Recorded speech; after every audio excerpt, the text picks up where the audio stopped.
अलावा जो उन्होंने किया, जो नहीं करना चाहिए था डेमोक्रेटिक नॉर्म्स को देखते हुए, जितने भी हमारे एंट्री पॉइंट्स हैं सिटी के अंदर, उन एंट्री पॉइंट्स को बंद किया गया और हमारे कारकुनों को वहां से आगे जाने के लिए मना कर दिया गया। और खास तौर से हमारी एक टीम जो हमारा इंतजार कर रही थी, जो ज्वाइन करते हमारे साथ शहीदगंज में, करण नगर में, उन लोगों को गिरफ्तार किया गया और वो इस वक्त थाने में बंद है। केस 10 साल पुराना था, उसको फिर से आज किया गया, तो आपको लगता है कि ये प्रेशर केस को जो रॉबर्ट वाड्रा है उसके केस फिर से, ये तो विच हंटिंग है। उस विच हंटिंग को से वो हमेशा से वो ऑब्सेस्ड है। गांधी फैमिली से डर और ऑब्सेशन का ये नतीजा है। जिसमें से अभी प्रेशर टैक्टिक्स की बात की जा रही है, उसमें रॉबर्ट वाड्रा का केस जो 10 साल पुराना है वो भी खोला जा रहा है। सीएम जो छत्तीसगढ़ का है, उनका बेटे को अब जो है हिरासत में लिया गया है। उसके बाद क्या आपको लगता है कि नेक्स्ट लीडरशिप की भी बात हो रही है? ये आईवाशेस है। 11 साल से उन्होंने इन केसेस को देखा और जिन केसेस में ऑलरेडी लोकल इन्वेस्टिगेटिंग एजेंसीज ने क्लीन चिट तक दिया, डिप्टी कमिश्नर कंसर्न ने क्लीन चिट दिया, वो उन्हीं के हैं, हमारे नहीं। हरियाणा से हो, राजस्थान से हो, उन्होंने क्लीन चिट दिए। ये सिर्फ अब नेहरू गांधी फैमिली की इमेज टार्निश करने की कोशिश है, मगर नेहरू गांधी परिवार का जो सेक्रीफाइस है, जो उनकी सेंस ऑफ बिलोंगिंग है मुल्क के प्रति, और मुल्क का जो उनके साथ एक अपना लगाव है, इन छुटपुइये इनके अहकामात से उसमें कोई फर्क नहीं पड़ना है। कानून अपना काम करेगा। कानून ने काम किया भी, क्लीन चिट लेकर सारे केसेस में जो इनने फालतू केस बनाए थे उसमें क्लीन चिट हाथ में है। मगर अब ये कोशिश है, क्योंकि जैसे कोई चुनाव आता है वैसे कुछ न कुछ इस तरह के तमाशा ये देश की जनता समझ चुकी है। आज तक 11 साल में जिनको सजा देना चाहिए था, जिनको पकड़ना चाहिए था, कहाँ है?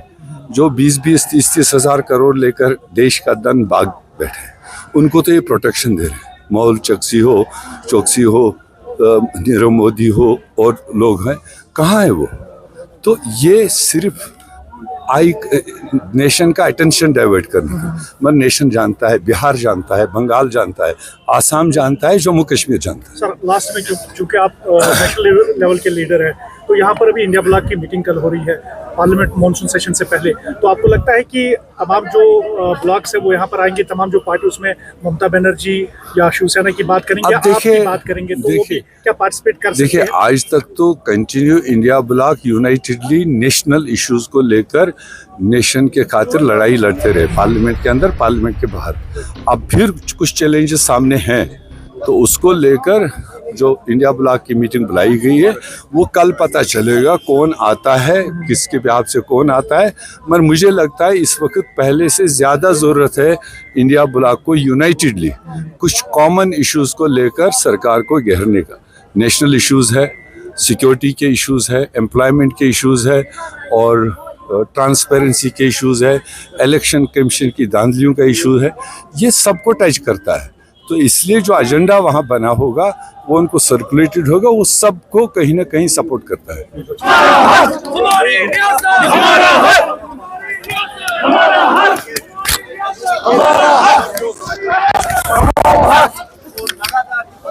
ये डिमांड है इजाजत दे दी जाए, लेकिन जिस तरह से